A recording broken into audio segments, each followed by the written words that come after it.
orar, para nós iniciarmos nosso estudo nessa noite. Amém.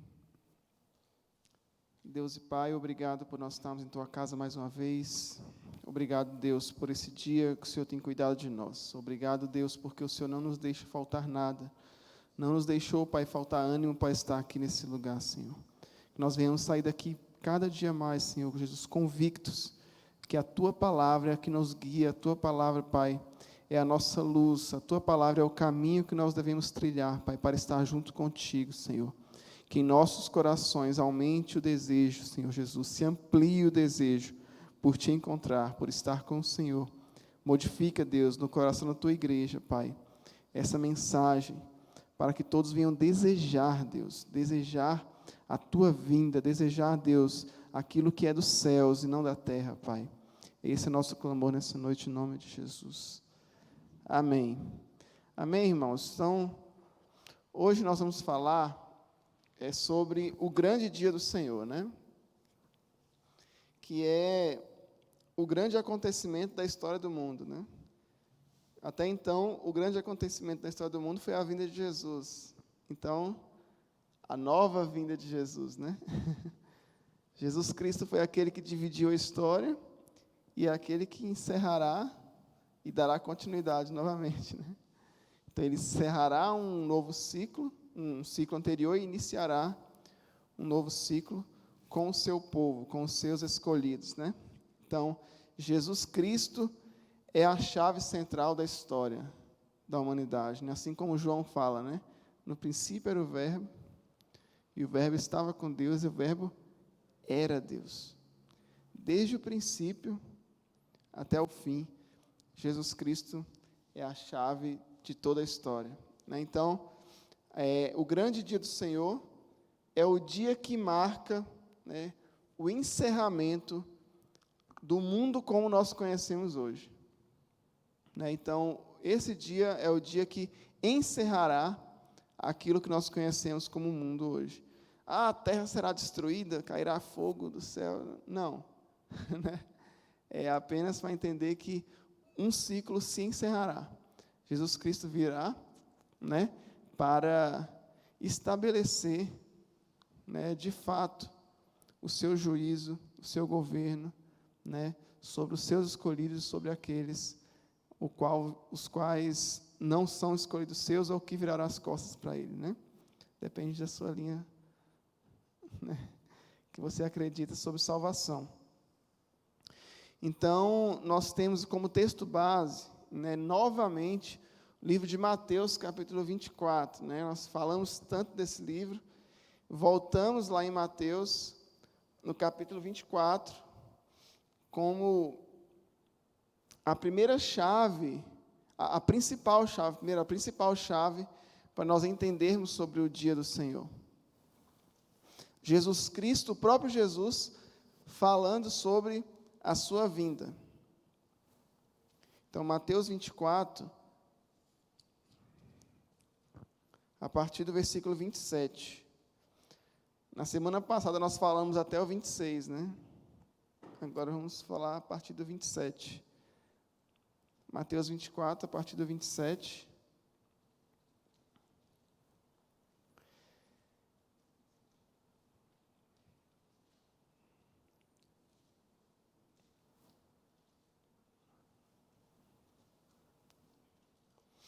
Diz assim: porque assim como o relâmpago sai do Oriente e se mostra até o Ocidente, assim será também a vinda do Filho do Homem. Porque em qualquer lugar que estiver o cadáver, ali se ajuntarão as águias. E logo depois da aflição daqueles dias, o sol se escurecerá, e a lua não dará sua luz, e as estrelas cairão do céu, e as potências dos céus serão abaladas. Então aparecerá no céu o sinal do Filho do Homem, e então todas as tribos da terra se lamentarão, e verão o Filho do Homem, que virá sobre as nuvens do céu, com poder e grande glória. E ele enviará os seus anjos com grande voz de trombeta, os quais ajuntarão os seus escolhidos dentre os quatro ventos de uma a outra extremidade do céu. Então aqui, Jesus Cristo dá né? Mateus 24, 27 ao 31. Jesus Cristo dá um relato acerca daquele grande dia da vinda do Filho do Homem. E o que nós podemos tirar desse texto? Primeira coisa, nós não sabemos o dia nem a hora, né? Isso é algo que nós, sim, é uma verdade. Nós não sabemos o dia nem a hora da vinda de Jesus. Mas nós saberemos discernir os dias, né? Então, não saber o dia e a hora não significa nós não sabermos que está próximo ou não, né? São duas coisas diferentes. Então, é a mesma coisa de alguém falar assim, acabando as eleições eu vou passar uns dias na sua casa, né? A pessoa não falou o dia nem a hora, só deu um sinal de quando viria, né? Qualquer dia depois das eleições ele poderia vir, né? Passar uns dias na sua casa. Então, nós não sabemos o dia nem a hora, mas nós temos sinais que mostram o dia e a hora, né? Então, aqui nós vemos, no versículo 29, ele fala, né, o principal sinal de quando acontecerá isso, né? O que fala a parte A do versículo? E logo depois da aflição ou da tribulação daqueles dias. Então, após esse período de grande tribulação, será a vinda do Filho do Homem, né? E ele continua falando, né? No começo ele fala o quê? Assim como o relâmpago sai do Oriente e se mostra até o Ocidente. Ou seja, todos verão a vinda do Filho do Homem, né? Não será algo secreto, não será algo que só os escolhidos irão ver, não. Toda a terra verá a vinda do Filho do Homem, né?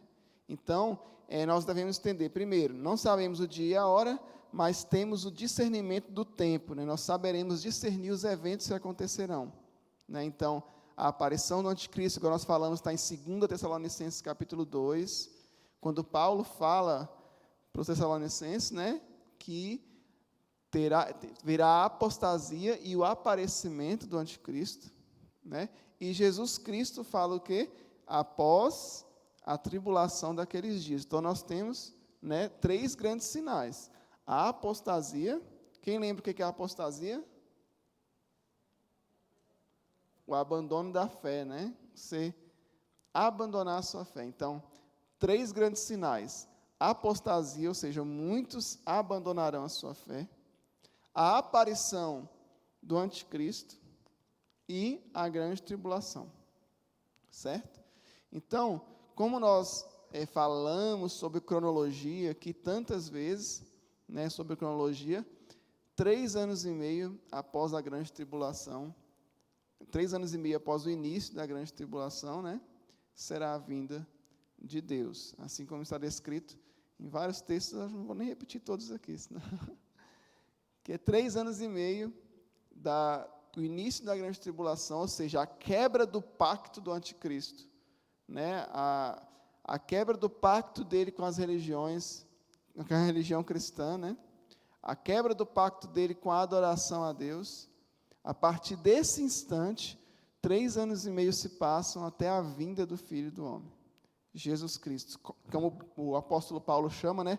Parousia, grande festa, grande evento, né? Um grande dia, né?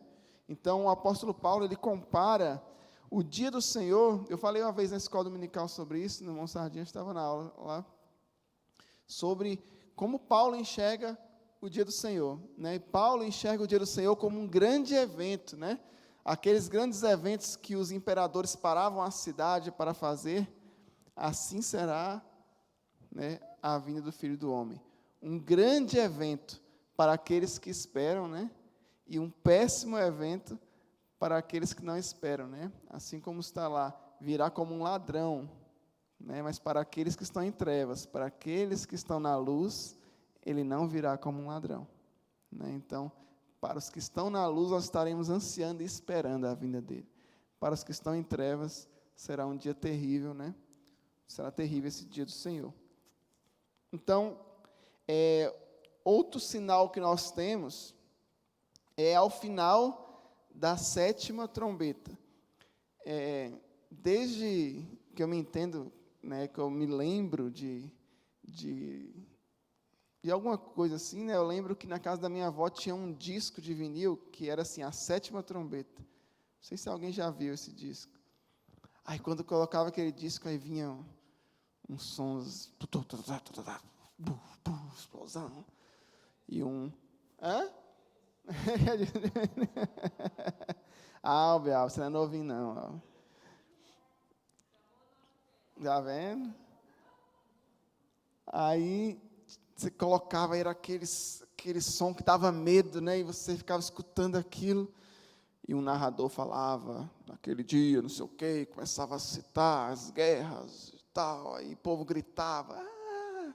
Você ficava com medo. Era a sétima trombeta. E tinha muita especulação, falando assim, em qual trombeta será que foi tocado? Já foi tocado 5? Será que já foi tocado 3 trombetas, 6 trombetas? Será que falta só a sétima? Né? Gente, qual o sentido de nós termos um sinal de 7 trombetas se nós não sabermos que trombeta é essa? Que hora que vai ser tocada? Tocou 6 trombetas e eu não vi, como é que eu vou saber que a sétima não é a primeira? Né? As 7 trombetas, né? Agora vai algo particular, né? Eu acredito que são sinais que nós saberemos que são sinais da vinda de Cristo. Nós teremos plena convicção de que, 5 das trombetas já foram tocadas, né?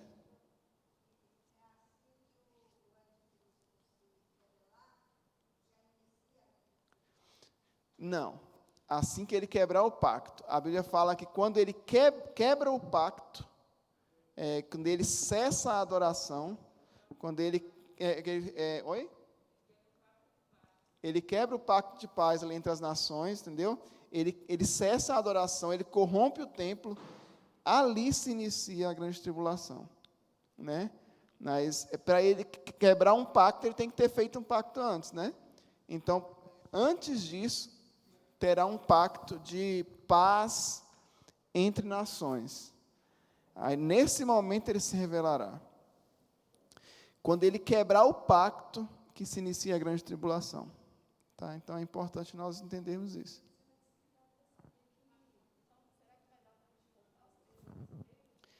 Quando nós vermos, vai dar para contar os 3 anos e meio, por quê? Porque quando nós vermos que vai ter uma proibição de adoração a Deus, ali já é o grande sinal do início da grande tribulação. Está proibido.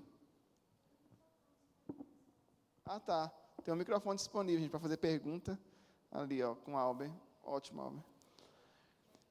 Então, assim, quando o anticristo quebra o pacto e proíbe a adoração, ele cessa a adoração, ele cessa a oferta e sacrifício, como é falado de Daniel, cessou, ali se inicia a grande tribulação. Por quê? Porque aqueles que vão querer continuar adorando serão perseguidos.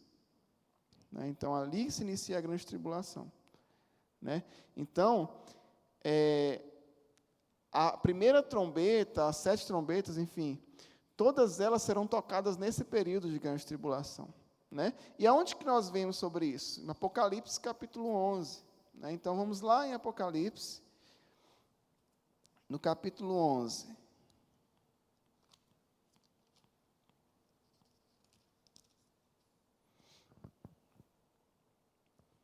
Do capítulo 8 ao 11, irmãos, fala sobre as 7 trombetas. Então, como que eu vou saber que a primeira trombeta tocou?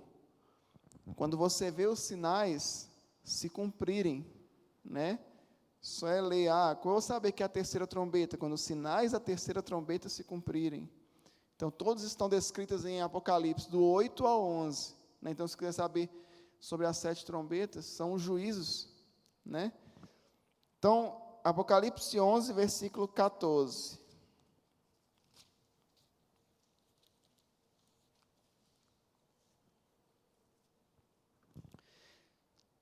Diz assim, 11, 14. O segundo ai é passado, e eis que o terceiro ai logo virá.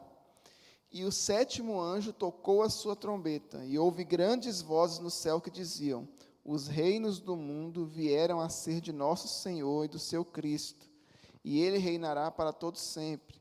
E os 24 anciãos que estão assentados diante de Deus em seus tronos prostraram-se sobre os seus rostos e adoraram a Deus, dizendo: graças te damos, Senhor Deus Todo-Poderoso, que és e que eras e que hás de vir, que tomaste o teu grande poder e reinaste. E se iraram as nações, e veio a tua ira, e o tempo dos mortos para que sejam julgados, e o tempo de dares o galardão a seus servos, os profetas e aos santos, e aos que temem o teu nome, a pequenos e a grandes, e o tempo de destruíreis os que destroem a terra. E o templo de Deus foi aberto no céu, e a arca de seu testamento foi vista no seu templo.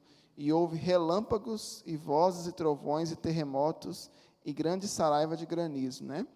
Então, aqui está falando, quando o anjo toca a 7ª trombeta, todos no céu já entendem que ali Jesus Cristo está preparado para descer à terra, né? Então, todos no céu já falam, já começam a dar palavras de louvor, palavras de gratidão, e falam: o reino do mundo, né, será entregue ao Senhor. Então, todos os reinos do mundo serão entregues ao Senhor. 1 Tessalonicenses 4. Quem puder abrir, para não ficar só eu lendo. 1 Tessalonicenses 4, do 15 ao 17.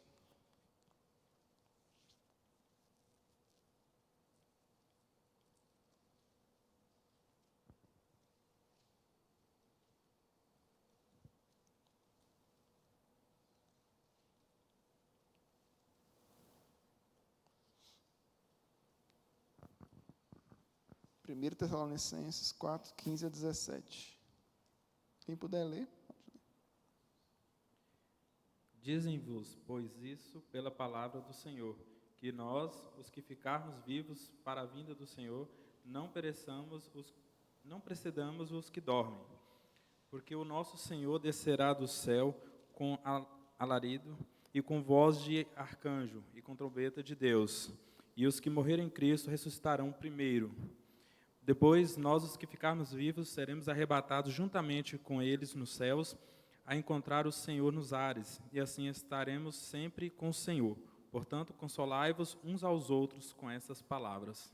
Então, o apóstolo Paulo falando como que Jesus virá, né? Ao som de trombetas, né? Então, ele virá e todos os mortos ressuscitarão, né? Em Cristo, e todo o povo que estiver vivo também se ajuntará junto aos mortos que ressuscitaram, né, para encontrar com Jesus. 1 Coríntios 15, que é outro texto que fala sobre isso também. 1 Coríntios 15, 51 e 52.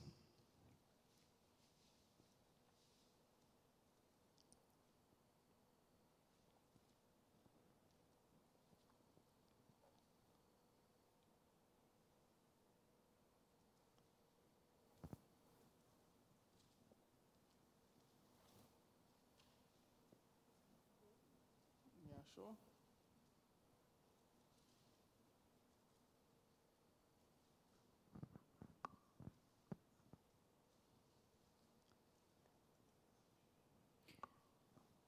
E eis aqui vos digo em mistério. É primeiro, né, pastor? 1 1 Coríntios? Coríntios 15, 51 e 52. E eis aqui que vos digo em mistério. Nem todos dormiremos, mas todos seremos transformados, em um momento, em um piscar de olho, ante a última trombeta, porque a trombeta soará, e os mortos serão ressuscitados, incorruptíveis, e nós seremos transformados. Então, Paulo falando novamente em 1 Coríntios sobre o som da última trombeta, e ao som dessa trombeta, né, os mortos ressuscitarão. Então, olha como será audível a nós, né? Será perceptível a nós. Nós conseguiremos perceber, né, o toque da trombeta. Então, será que, quantas trombetas já foram tocadas? Será que tocou 2, 3, né? Quantos selos foram abertos? Né? O povo pergunta muito sobre isso. Não, gente, não teve nada. Selos, trombetas, né, as taças, tudo isso se refere ao juízo de Deus, né, que Deus derramará sobre a terra. Né? Então, também é outro tema bem que as pessoas Jesus Cristo, antes de vir, ele derramará sua ira, né, sobre a terra. Deus derramará sua ira no mundo. Aí vem a pergunta, né? Como que Deus derramará sua ira no mundo com a igreja no mundo? Né? Como que Deus derramará toda a sua ira, sendo que a igreja ainda está no mundo, ainda está na terra? Durante o período de grande tribulação, como nós estudamos aqui, a igreja estará na terra e Deus derramará a sua ira. Então, como que Deus fará isso? Fará isso com o seu povo, derramará a sua ira, né? Só é nós lembrarmos lá do princípio, né? Quando nós lemos no início da Bíblia, livro de Êxodo, sobre as 10 pragas do Egito. O povo estava onde? Né?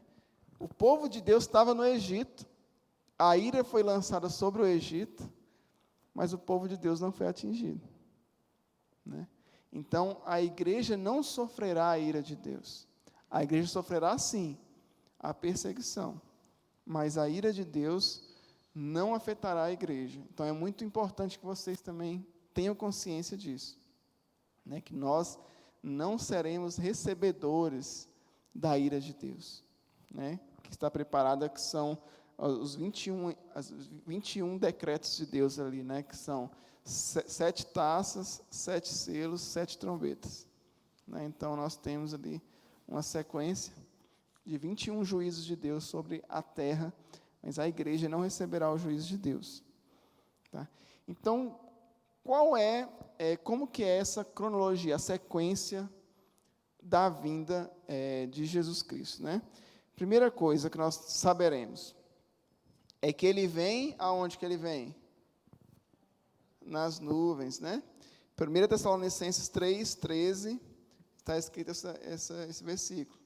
1 Tessalonicenses 3:13. Mateus 25 também fala, vamos ler daqui a pouco.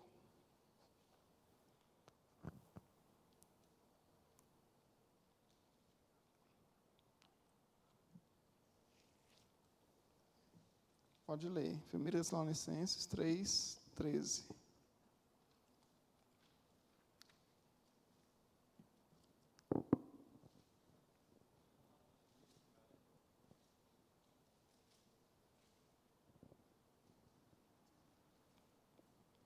Possa ele vos confirmar os corações, para que sejais irrepreensíveis em santidade diante do nosso Deus e Pai, na vinda de nosso Senhor Jesus Cristo, com todos os seus santos.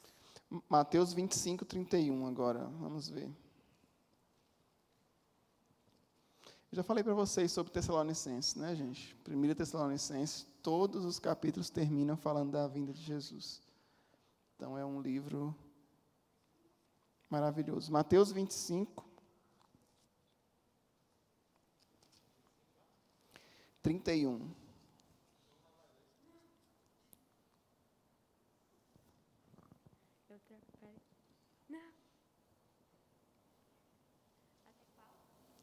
Mateus 25, 31. E quando o Filho do Homem vier em sua glória e todos os santos anjos com ele, então se assentará no trono da sua glória. Pode ler o 32 também. E todas as nações serão reunidas diante dele, e apartará uns dos outros, como o pastor aparta os bodes às ovelhas.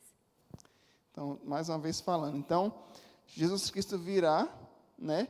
E irá encontrar com a sua igreja, né? Então, a igreja se encontra com Jesus, né? Então, Jesus, na vinda dele, a igreja se encontra com ele. Então, nós lemos agora aí, 1 Tessalonicenses 4:16 e 17, né? A gente podia ler de novo aí, 1 Tessalonicenses 4:16 e 17.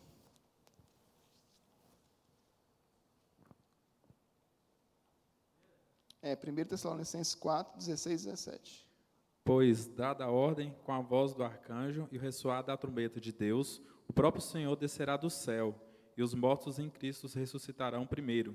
Depois disso, os que estiverem vivos, seremos arrebatados juntamente com ele nas nuvens, para o encontrar com o Senhor nos ares, e assim estaremos com o Senhor para sempre. Então, o apóstolo Paulo falando que nós encontraremos com o Senhor nos ares, né?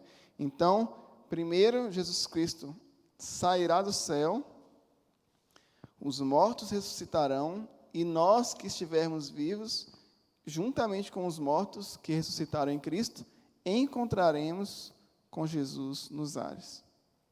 Tá? Então, aí sim, depois disso, Jesus Cristo desce para estabelecer o juízo sobre a terra. Tá? 1 Coríntios, nós lemos aí agora, 15, 51 a 53, que acabamos de ler, fala sobre a transformação, né? Que Paulo fala o quê? No abrir e fechar de olhos, seremos transformados. Né?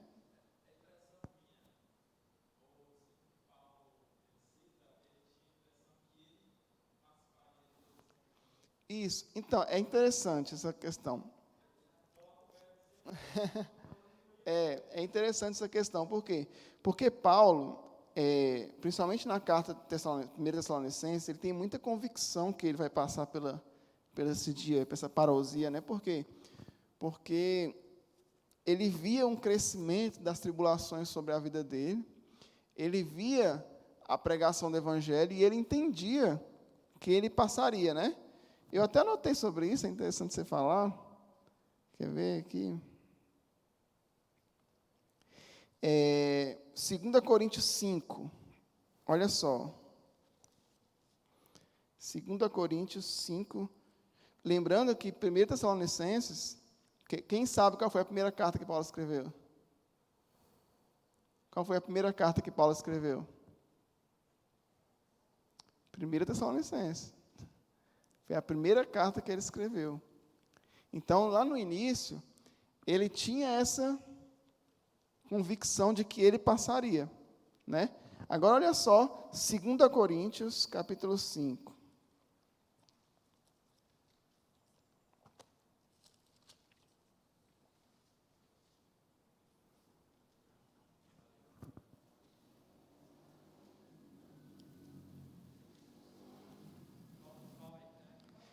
É só ver aqui onde nós podemos ler para resumir.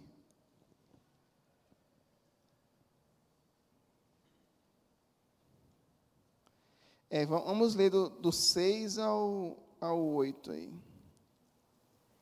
Pelo que estamos sempre de bom ânimo, sabendo que, enquanto estamos no corpo, vivemos ausentes do Senhor, porque andamos por fé e não por vista. Mas temos confiança e desejamos antes deixar este corpo para habitar com o Senhor. Então, você vê que Paulo já não tem mais tanta convicção. Ele já fala o quê? Em morrer, já está pensando na sua morte para encontrar com Cristo. Né? Lá em 2 Coríntios, ele já não tem mais essa certeza que ele vai passar, né, pela segunda vinda. E olha que interessante. Filipenses 2,17.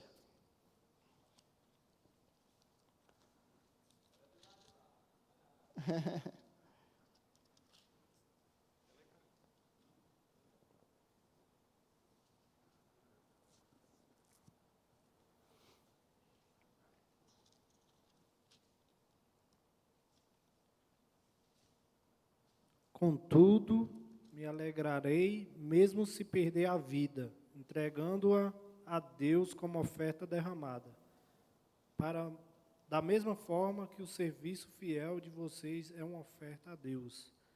E quero que todos vocês participem dessa alegria. Sim, alegre-se, e eu me alegrarei com vocês. Então, Paulo já está ciente que ele vai morrer antes de ver a segunda vinda. Você vê como é uma construção, né? No início, a primeira carta que nós temos registrada de Paulo, 1 Tessalonicenses, ele achava que passaria pelo dia do Senhor. Lá em Filipenses, que ele já escreveu preso, ele já sabia que não passaria pelo dia do Senhor. Então, Paulo sabia que Deus não podia voltar a qualquer momento. Né? Paulo sabia que Deus não podia voltar a qualquer momento. Né? Ele tem plena certeza da ressurreição dele.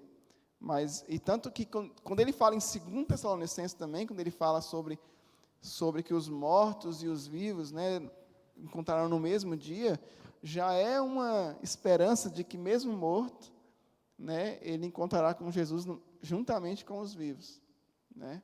Então, né, Paulo ele tem essa convicção no final da carreira dele de que Jesus não vai voltar naqueles dias, que ele irá morrer e que ele virá só depois, né? Então, pode falar.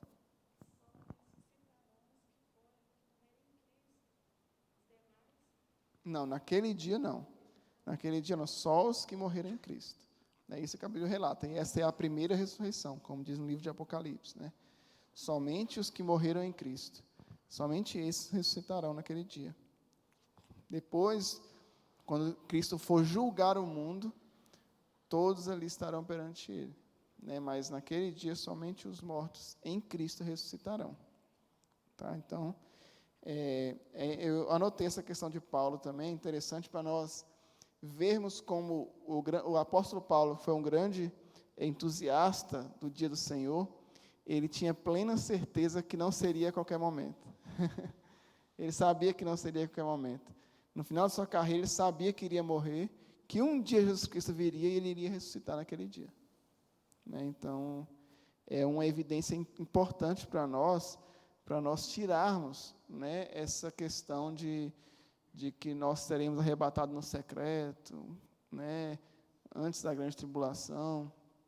Isso não está em nenhum local da Bíblia. Pelo contrário, é evidenciado, mais uma vez aqui, pelo apóstolo Paulo, falando: eu tenho certeza que eu não passarei, né? Eu vou morrer, eu estou entregando meu corpo como oferta. Aqui é um sacrifício. Para quê? Para que ao longo desses anos aí, venha frutificar, até o dia que Jesus Cristo voltar. Então, ele tinha essa certeza de que não passaria mais vivo, né? Apenas ressuscitaria naquele dia. É interessante que isso é um movimento assim, até constante, que desde Paulo, lá em 1 Tessalonicenses, quando ele escreveu ali na segunda viagem missionária dele, ele tinha aquela convicção que ele passaria, né? E a gente vem vindo aí, tempos e tempos, todo mundo achando que eu vou passar. Nós agora mesmo estamos achando que nós vamos passar. Pode ser que não, né? Não, pois é, essa questão, como eu expliquei aqui na primeira aula, né, essa questão de não passar pela grande tribulação é algo muito recente. Não, eu falo sobre a vinda, né? Assim, sim, é verdade.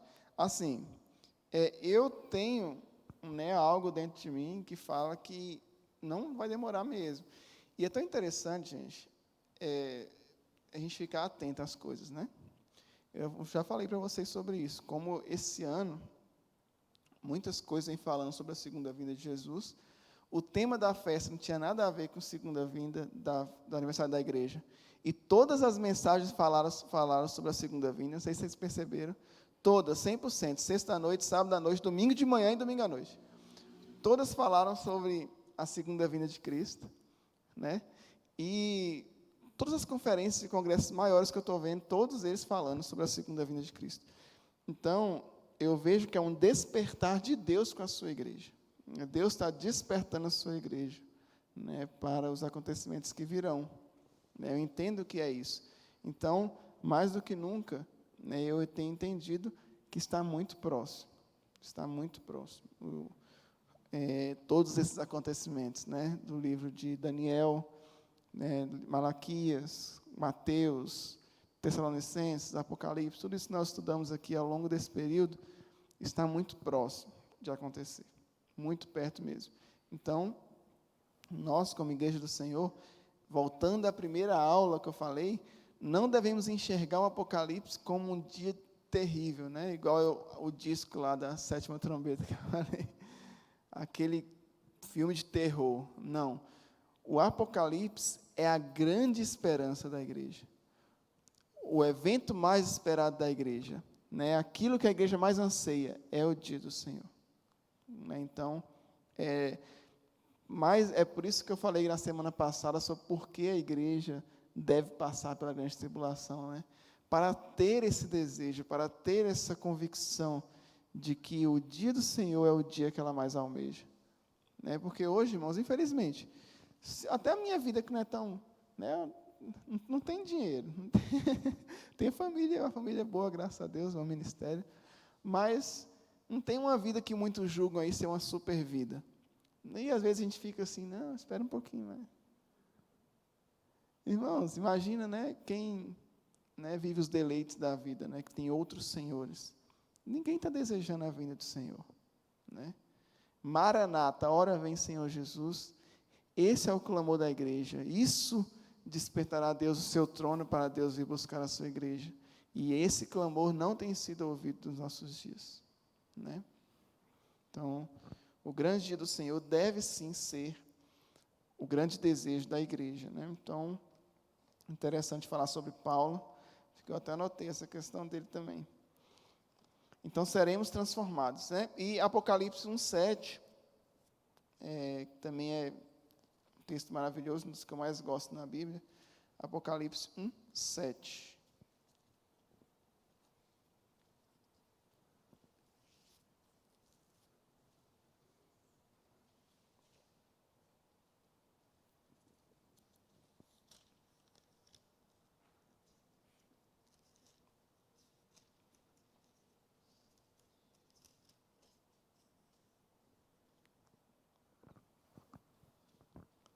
Eis que ele vem com as nuvens, e todo olho verá, até mesmo aqueles que o transpassaram, e todos os povos da terra se lamentarão por causa dele. Assim será. Amém. Amém. Então, eis que vem com as nuvens, e todo olho verá, né? Então, esse dia será um dia grandioso. E um versículo bem conhecido aqui, né? Acho que todos. Joel 2:31. Joel é mais difícil de achar. Quem está com o celular vai se dar bem nessa, né? Joel 2:31.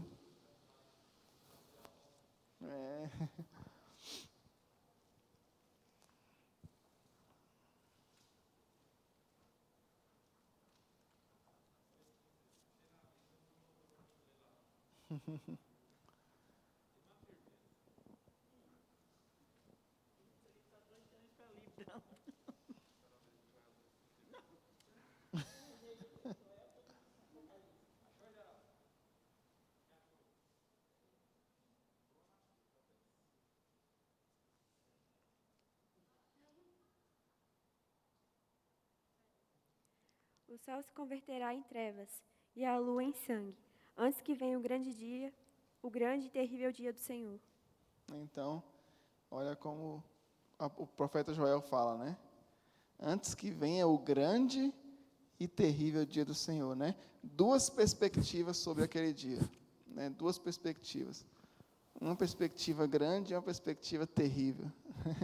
Então, nós, mais uma vez falando, né? Nós que estamos na luz, não seremos pegos, né, como um ladrão. Nós que estamos na luz, iremos desejar esse dia e veremos com grande júbilo esse dia, o grande dia do Senhor, que é o dia da vinda de Jesus. Tá, gente? Então, recapitulando aqui, a vinda do Senhor Jesus não se dá em dois eventos. Não tem nenhum versículo bíblico que reforce essa ideia de que a vinda do Senhor Jesus se dá em dois eventos. Não é como dois eventos. Primeiro, Jesus Cristo arrebatará secretamente a sua igreja, ficará 7 anos lá em cima, o povo de Israel sofrendo aqui na terra, aí sim ele virá arrebatar o resto do seu povo. Não existe nenhum versículo bíblico que reforce essa tese da vinda do Senhor Jesus em dois momentos. A vinda do Senhor é um evento só, descrito em toda a Bíblia como um evento só, né? Então, todos os versículos que nós lemos aqui falam de um evento somente, né? Algum versículo que nós lemos aqui fala de dois eventos? Nenhum. Todos falam de um evento, né? O grande dia do Senhor, o dia da vinda do Senhor. Será um grande evento que todo olho verá, não será secreto, todo olho verá e será um grande e terrível dia, né? Alguma dúvida sobre isso? Sobre essa questão da divisão, do arrebatamento da igreja, da vinda de Jesus, né? Os irmãos estão... A Adriana que está desejando os dias de tribulação. Vão passar por uma parte da grande tribulação, né? Não, quem já morreu em Cristo, ou quem morrer antes da grande tribulação, não passará por nada da grande tribulação, só será ressuscitado. Todo mundo, por isso que a Bíblia fala que muitos desejarão a morte, né? Muitos desejarão a morte é por causa disso, ninguém quer passar. Né? Viver a Cristo e morrer é lucro, igual o Paulo está falando, né? Viver a Cristo, está em Filipenses também, né? Filipenses 1, esqueci, 21, acho. Para mim, o viver a Cristo e morrer é lucro. Né? Então, Paulo já sabia disso há muito tempo. Que morrer é lucro. Então, com certeza, aqueles que morreram já em Cristo não passarão pela grande tribulação, né? Somente ressuscitarão no dia da vinda do Senhor. É assim que relata a Bíblia. Tem mais alguma dúvida a respeito desse dia, dos acontecimentos, né? Você falou a respeito que a igreja será arrebatada, teria a bodas do Cordeiro, só que iria, como que é a sua... Então, bodas do Cordeiro acontecerá depois da vinda de Jesus. Né? Eu não entendo que a boda do Cordeiro vai acontecer somente um momento secreto da igreja lá antes de Jesus Cristo vir. Esse arrebatamento da igreja para se encontrar com Jesus nos ares é no momento da vinda dele. Né? Então, não haverá um período antes, né? A igreja encontrará com ele e festejará, não.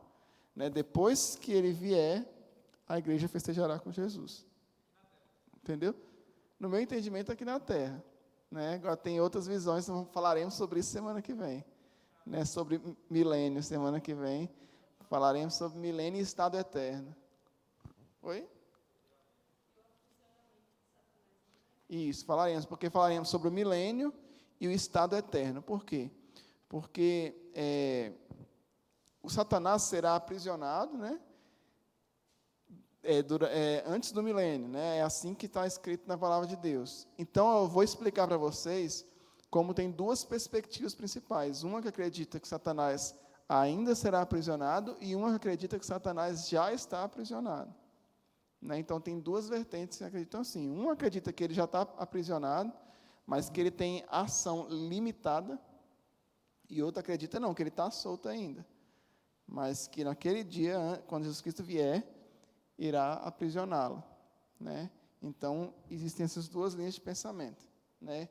Que uma provém do amilenismo e pós-milenismo, e outra provém do pré-milenismo. Né? Então, tem essas duas diferenças aí. Tá? Mas falaremos sobre isso. Sobre milênio, que inclui essas questões, né? E falaremos sobre estado eterno. Né? O que eu falei? Quem lembra? Primeira aula, né? Falei sobre estado eterno. Quem lembra? Você não está na primeira aula, mas você pode falar. Né? Porque nós temos dois tipos de estado, né? Quem sabe quais são?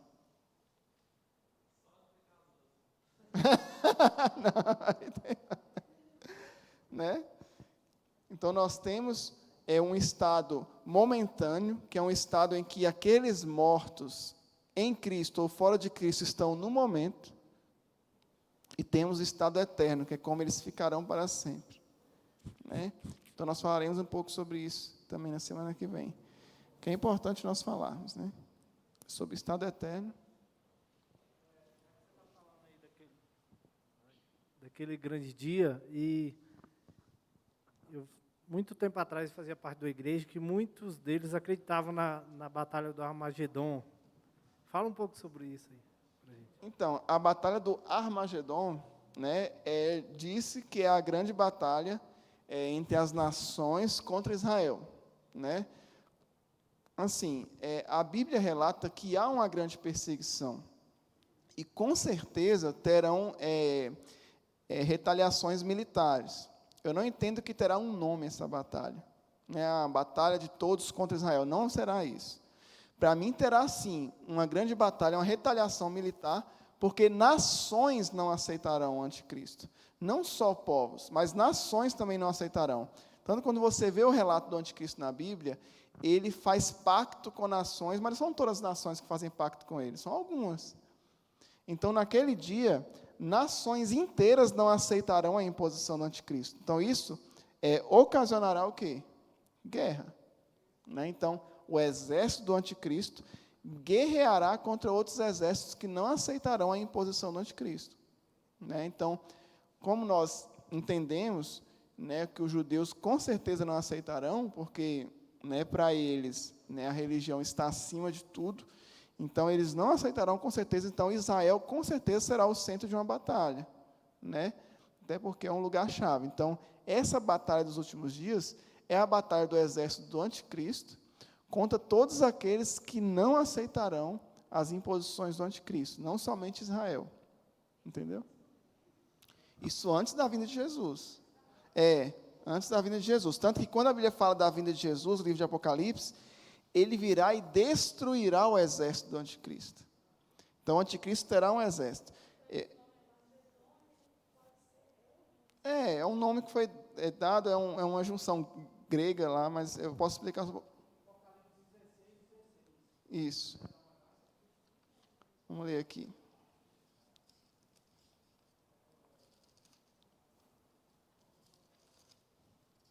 É porque a nossa língua, ela é muito falha, né? Infelizmente, a língua grega ela é muito rica, e a língua portuguesa é... Então, aqui, ó, que eles falam sobre essa... por causa disso aqui, eles falam que é a questão da batalha do Armagedon.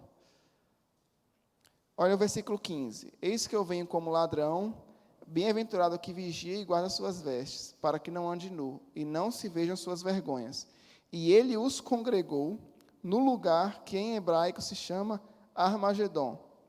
Ou seja, está falando aqui que todo o exército foi reunido em um local chamado Armagedon. Então, por isso que cita que é a batalha do Armagedon, mas não tem nenhuma referência sobre batalha do Armagedon, biblicamente falando. É apenas a inferência que eles falam desse texto. Não é uma batalha, de fato.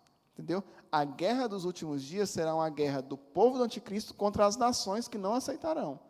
Né? E não apenas aquele povo que está naquele local específico, que a gente, por muitos anos, foi visto da seguinte forma, que Israel estaria naquele lugar e todos os exércitos vindo de fora guerreando contra ele.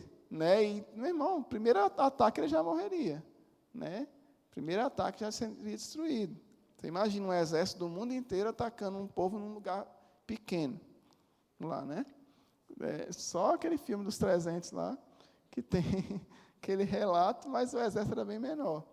E aqui tinha aquela flecha, né, que foi guerreando ali. Mas, na verdade, os últimos dias terá, sim, muito derramamento de sangue, mas não será uma guerra específica, assim, uma guerra de Israel contra o resto do mundo. Não será dessa forma.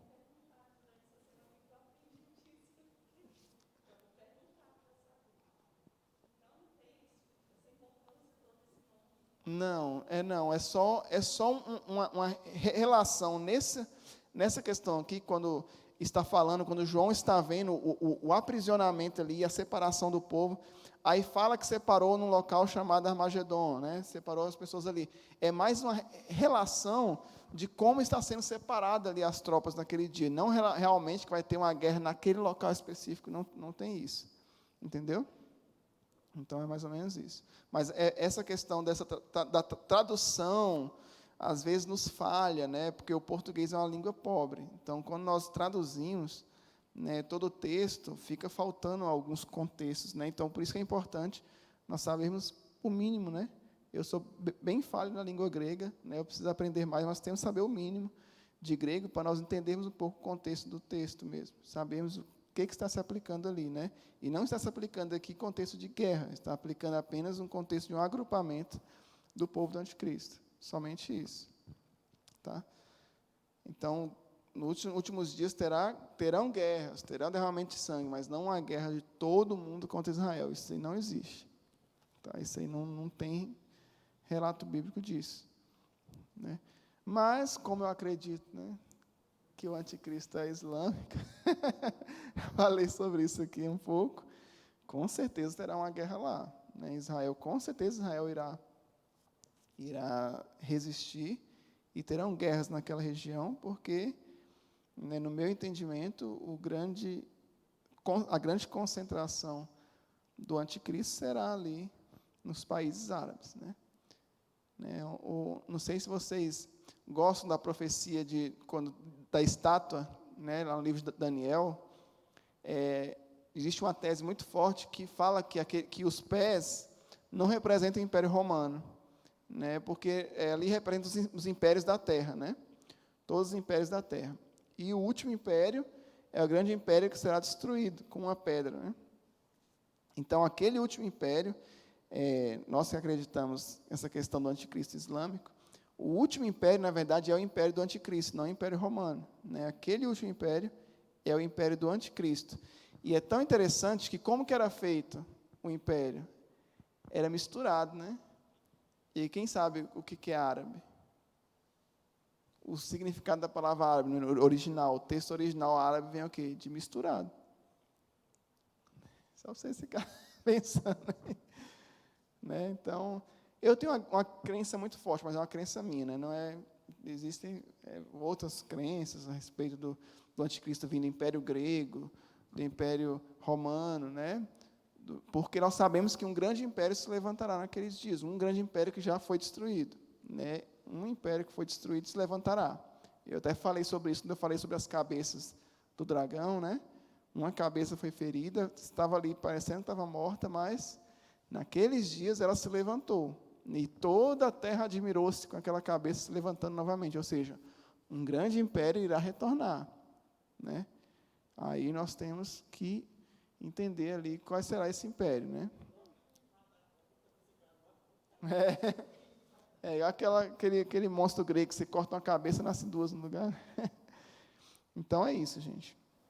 Então nós temos algumas simbologias desse dia, e esse derramamento de sangue, essa batalha da Armagedon, é algo criado na teoria dispensacionalista. Não existe nessa questão, porque como eles acreditavam que somente Israel ficou na terra, então tem-se a ideia que todo mundo guerreará contra Israel, né? Mas se nós acreditamos que a igreja inteira está na terra, então não tem sentido nenhum existir uma guerra inteira do mundo inteiro somente contra Israel, a não ser que todos nós estivéssemos lá, né?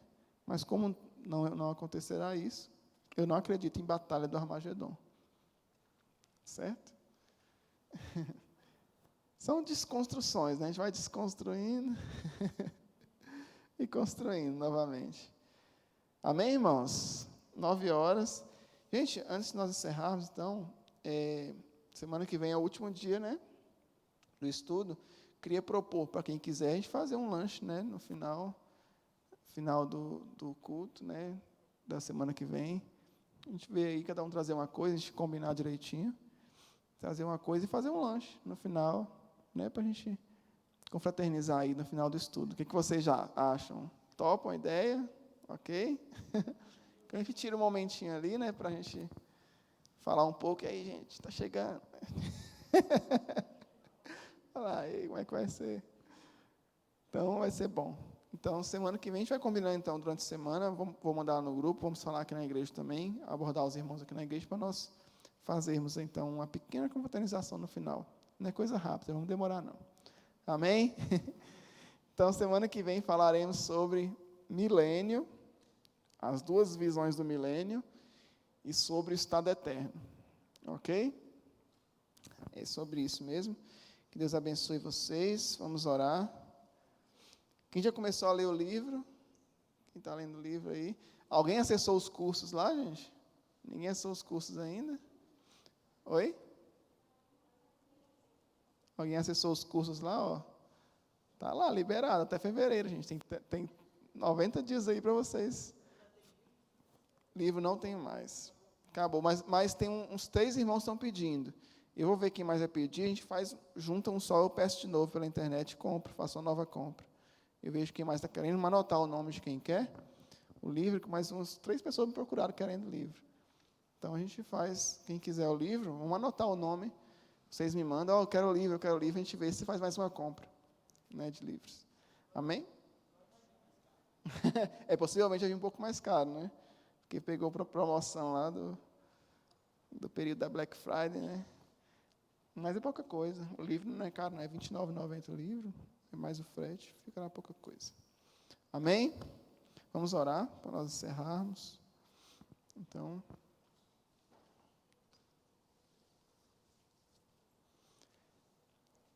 agradecendo a vocês por terem vindo.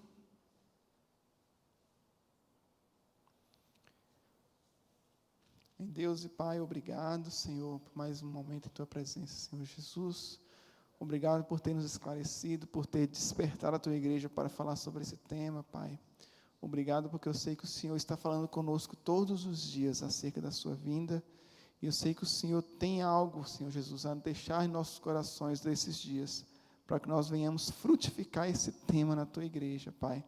Que nós venhamos, Deus, falar mais e mais sobre os Teus eventos, sobre a Tua vinda, porque esse dia é o dia mais importante de nossas vidas, Senhor.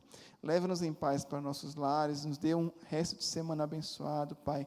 Nossa programação aqui na igreja, nossa programação em casa, em nosso serviço, que em tudo nós sejamos abençoados. É isso que nós te pedimos, no nome do Senhor Jesus. Amém. Amém. Deus abençoe a vocês. Até quinta-feira no culto, né? E semana que vem estaremos aqui novamente.